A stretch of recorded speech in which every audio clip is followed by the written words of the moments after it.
Hello, I'm Noelle Lim on ASEAN Speaks on Maybank. Last week, Bank Negara Malaysia hiked the policy rates for the third time by 25 basis points. How many more increases can we expect for the rest of the year? And what can we expect from Malaysia's budget 2023? Will the global minimum tax be announced? We also unpacked our ASEAN X report on China and the direction of the RMB and what the Chinese Communist Party might focus on at its Congress on the 16th of October. Chua Hak, co-head on macro, walks us through the reports and updates. Hey, hi, morning. It's 12 September. So just a quick recap of last week. It was a positive week with the S&P snapping a 3-week losing streak and finishing the week on risk-on mode. The S&P rose 3.7% on the week, and the pan-European stocks 600 rose 1.5%. Asia tracked the gains on Friday, but actually fell slightly over the whole week. That's the fourth weekly loss. Losses in Asia were led by Korea and Hong Kong. ASEAN markets were mixed, with Thailand and Singapore both up by about 2%, but Vietnam and the Philippines were down. In the bond markets, the 2-year US bond yield rose to 3.56%. That's a 14-year high, pricing in a Fed which is likely to keep rates up for longer. The 10-year US bond yield rose for the 6th straight week to 3.31%. Not quite back yet to the 11-year high of 3.5%, reached on 4th June. Some strategists think that a double top in the 10-year bond yields in the coming months could be a bullish signal. For this week, the focus will be on the US August CPI, PPI, industrial production, and the prelim September University of Michigan Sentiment Index. A high August inflation read would pretty much seal a 75 bips Fed rate hike at next week's FOMC 20th September meeting. Consensus forecast for the headline inflation in the US is 8.1%. That's down from the 8.5% in August. But they are expecting core inflation to remain sticky at 6%. Markets will also be watching the UK inflation and GDP data. The Bank of England was supposed to hold its September monetary policy meeting on Thursday this week, but has been postponed for a week to 22nd September following the passing of Queen Elizabeth. Watch out for China data as well on August retail sales, industrial production, and investment. That should reveal the impact of energy rationing and the persistent COVID lockdowns. In ASEAN, Singapore and Indonesia will be reporting August trade performance, and it will be a shorter week for some as China and Hong Kong are closed on Monday for the Mid-Autumn Festival, and Malaysia will be closed on Friday for the Malaysia Day celebrations. Today, we have Suhaimi on Bank Negara Malaysia's rate hike decision last week, Andy and Fiona on the latest ASEAN X on China and the RMB, Zamros on Philippines inflation and more rate hikes, Jacqui on the mobility recovery and the big conglomerate winner from this, Rachel on her downgrade of the Philippine telco sector, and Huy on his latest Vietnam strategy and winners from possible policy shifts. So let's kick off first with Suhaimi. Suhaimi, Bank Negara hiked the policy rate for the third time last week. Any guidance and a policy statement or briefing on the rationale for the hike, and what's your expectation for the rest of the year and next year? Good morning, everyone. Bank Negara raised the overnight policy rate OPR for the third successive Monetary Policy Committee or MPC meeting last week by another 25 pips to 2.5%. Latest domestic economic data continue to justify OPR hikes. As of July, headline inflation rate accelerated to a 15-month high of 4.4%. Core inflation rate was 3.4%. That's the highest since early 2016. Industrial production growth was robust at 12.5% year-on-year. Unemployment rate was 3.7%. That's the lowest since February 2020. And wages and salaries growth is consistent with OPR at 3 to 3.25% in the past. Monetary Policy Statement MPS maintained a message that the unwinding of accommodative monetary policy will be measured and gradual. So no change in our view of OPR reaching 2.75% end of this year and 3% early next year, implying 25 basis point hike at the next MPC meeting on 2nd, 3rd November, and another 25 basis point hike to 3% in early 2023, likely at the first MPC meeting next year in January. So Malaysia's labour stats were also released for July last week, which shows an improving labour market. So when will the unemployment rate actually return to pre-pandemic levels, and which sectors are recovering and which are lagging? Our forecast currently expect unemployment rate to reach 3.5% by fourth quarter of this year, which is the upper end of the 3% to 3.5% range seen in the pre-pandemic years of 2010 to 2019. In terms of job recovery by sectors, employment in manufacturing and services industries like wholesale, retail, and motor vehicle trade, transport and storage, and healthcare have surpassed their pre-pandemic levels, but jobs in the other services like F&B, accommodation, entertainment, and recreation is recovering but have yet to return to their pre-pandemic levels. So I'm going to put you on the spot on the budget. So I mean, it's just around the corner. It's been brought forward to 7 October. So what are your expectations for the budget? Will there be a GST hike, and will there be another surprise Cukai Makmur windfall tax for a second year?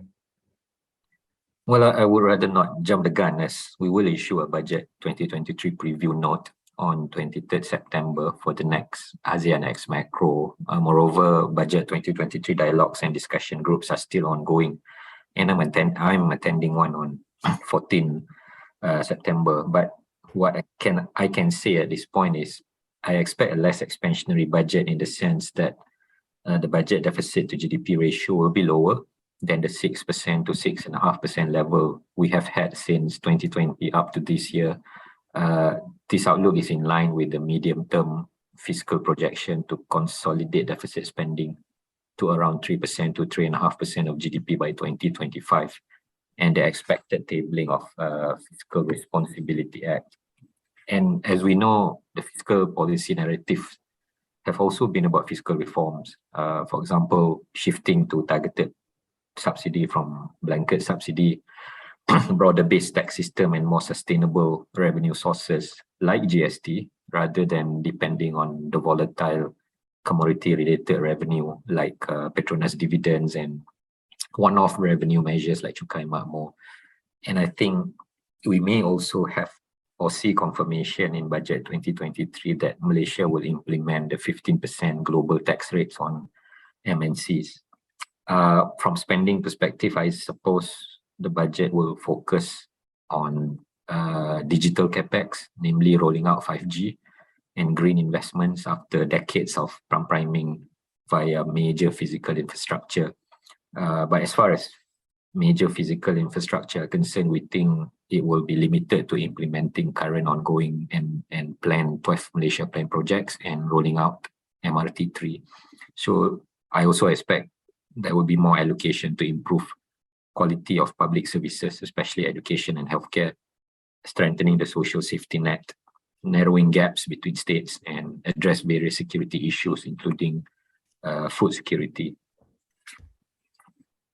Okay, thanks, Suhaimi. Let's bring in Saktiandi and Fiona on the ASEAN X, which focuses on China and the RMB. So maybe let's kick off first with Andy. The yuan has depreciated by about 10% so far this year against the dollar, with the weakness recently accelerating. So what's driving the RMB depreciation, and should we worry about a further sell-off? Hi, morning, Harbin. Thanks. Just want to start off first by saying that the yuan depreciating by about 10%, at the moment, we don't rule out definitely for it to go beyond that further.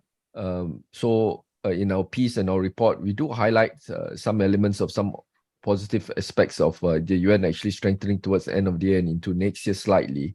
But just want to highlight that in the interim, the depreciation will continue. Back to your question, the yuan weakness is actually a symptom of ongoing COVID challenges and property sector concerns domestically in China. And I think the Chinese economy is facing a bit of weight going down, pressure on them. And it also reflects in part growth and policy divergence versus the dollar. So in terms of rates differentials, especially with the Chinese authorities actually going on an easing path, whereas the US is on a hawkish path.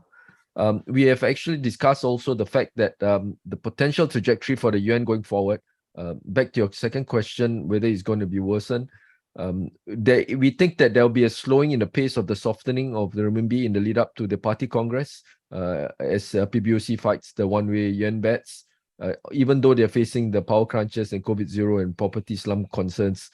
The other point I want to highlight is that PBOC has been pushing back against the yuan weakness. So further yuan weakness beyond 7 in a much sustained way may be limited a bit because PBOC is sort of defending in some ways, pushing back. But I'm trying to highlight also that they're not actually defending any specific level, which means that the 7-figure between now and the start of the party congress is not a given to be protected. It's could possibly go beyond that, and which explains why our forecast for RMB is currently about 7, and it hitting above 7 in the run-up to the October party congress cannot be ruled out. So in that sense, on your second question, possibly further weakening coming on would be there. But we still think that the worst of the yuan weakness could be seen over the next few months, even with China battling some of the issues that they face. But there's a faint possibility that zero-COVID strategy could be shifted in a more significant way after President Xi gains his third term in fourth quarter, and all that, apart from growth concerns and capital flows, dollar CNY could still be influenced by the broader dollar cues. I think the dollar trajectory, in our view, will continue to be strong into the end of the year as well. So Hak, I'll stop there. Okay, let's bring in Fiona. Fiona, I think the Chinese Communist Party will be holding its party congress on 16 October. So what's the big deal about this meeting, and what major strategy, policy directions and announcements are you expecting to be made? Hi, thanks, Harbin.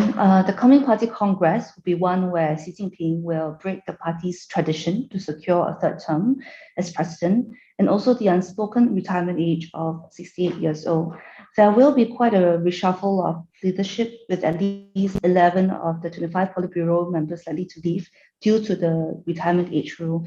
Xi had clarified that he objects to lifelong rule, but succession plan is very unclear now. So the new Politburo makeup will be quite closely eyed. So policy-wise, we think that emphasis could continue to be on key technology innovation, especially in light of the intensifying tech race with the US. The Biden administration has stepped up their game with their Chips and Science Act, as well as his effort to form a Chip 4 alliance with Japan, Taiwan, and South Korea. So Xi could focus on circumventing US tightening grip on key tech companies and making China more self-sufficient in technology. Then there could also be some iterations of his climate change goals. So we know that in 2021, China announced to achieve peak carbon emissions by 2030 and then to become carbon neutral by 2060. So infrastructure spending on a low carbon efficient energy system, or to transform China into so-called a waste-free society, could be medium-term strategies that could also complement efforts to boost the weakening economy in the near term. So Fiona, do you think there will be a big shift and relaxation of the zero-COVID policies after the party congress meeting?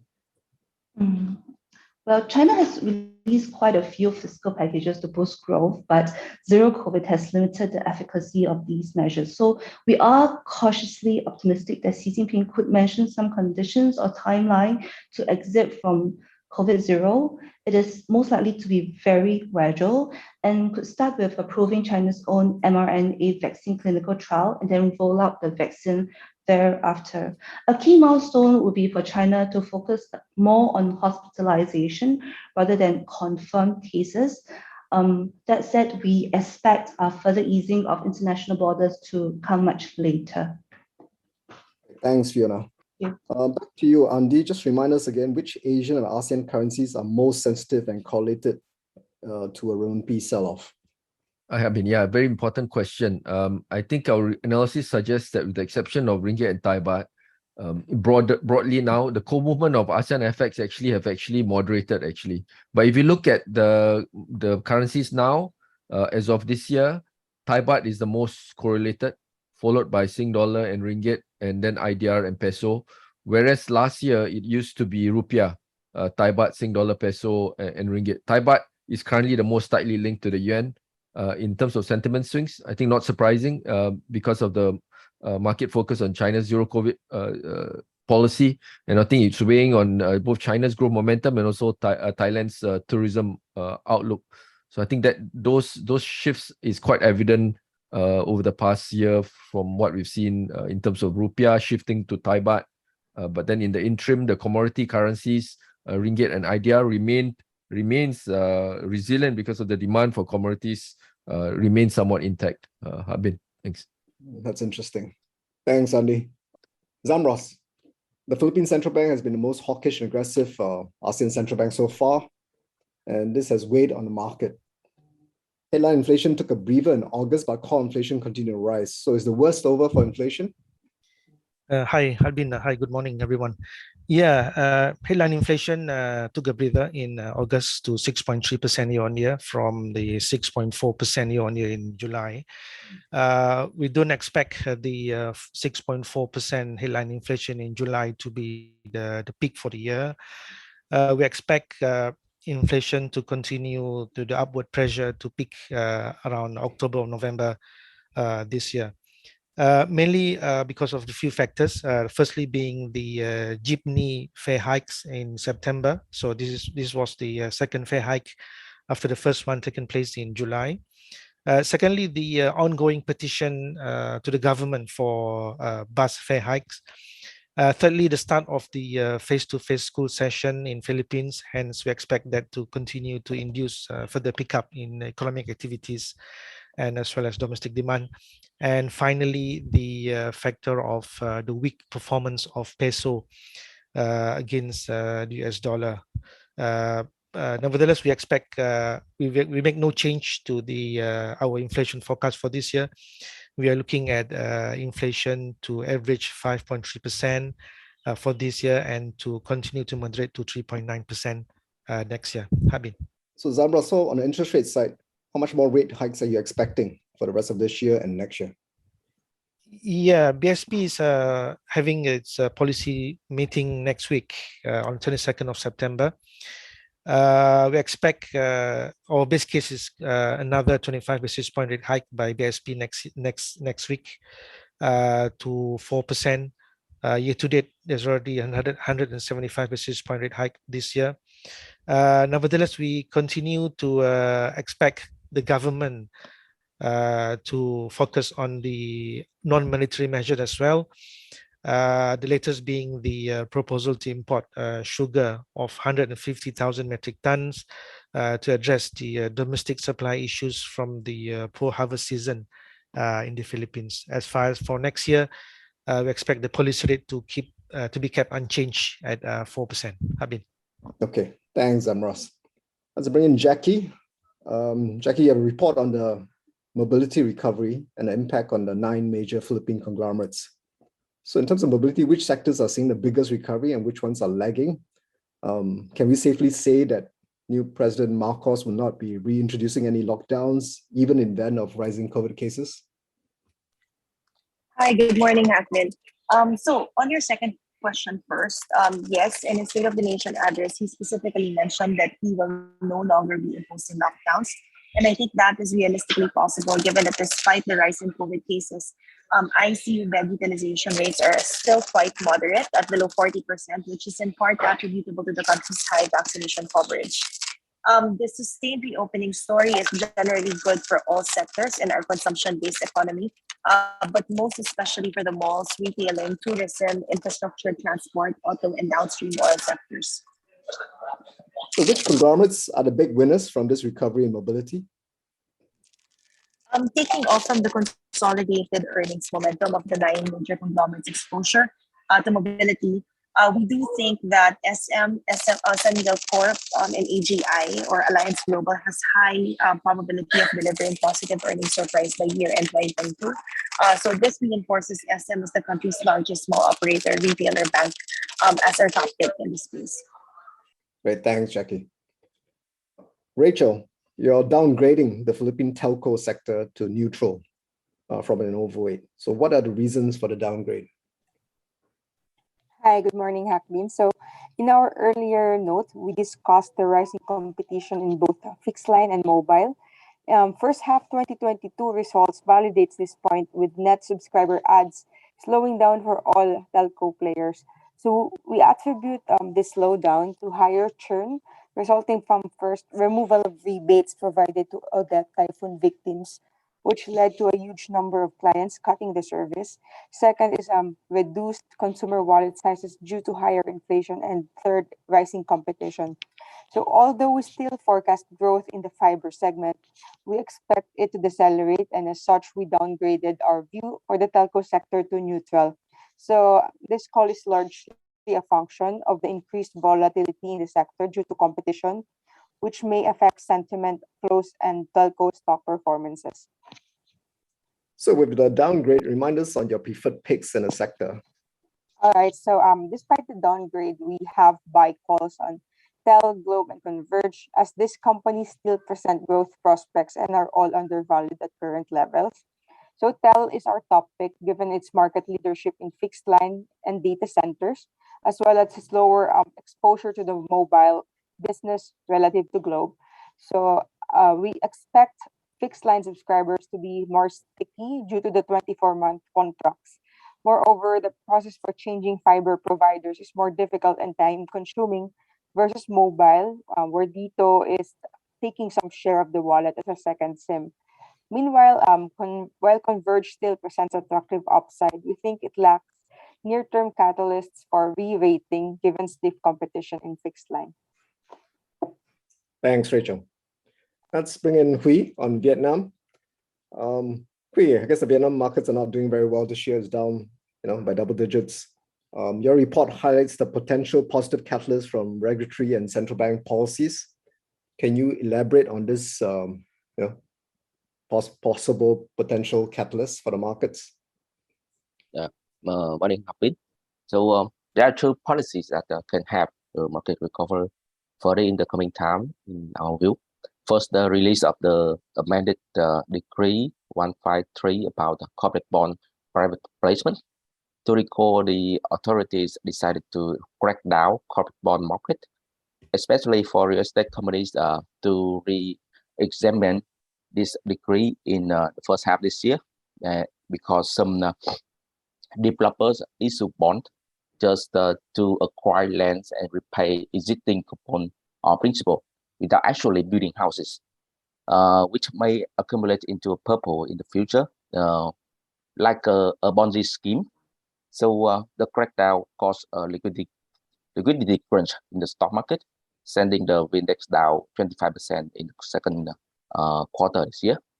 The market concerns is that the authorities may over-tighten bond issuance conditions, such as prohibiting issuance for refinancing, which will hit even good companies, in our view. So we estimate that around 10 to 15 billion US dollar for real estate bonds will be expired in the next 2 years, and this has become corporate bond has become an important funding source for local developers in the recent years. But we learned that the latest draft of the decree still allow refinancing purpose. So we think this year can be a relief for real estate market and as well as the stock market. And second, the second policy, Vietnam Central Bank SBB just granted additional 1 to 4% credit growth quotas for individual banks last week.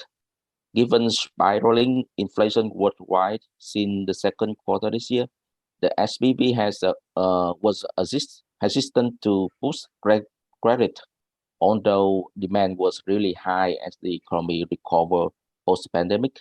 Bank credit jumped 9 to 10% in the first half, fastest pace in the past 5 years, but got stuck there in July and August because of inflation concern. But Vietnam August inflation eased to 2.9% year on year for the second month. And recently, the Ministry of Finance has also estimated that full year average inflation would be within 4% target of the central bank. So we think this made the SBV, the Central Bank of Vietnam, more comfortable to expand credit quota last week.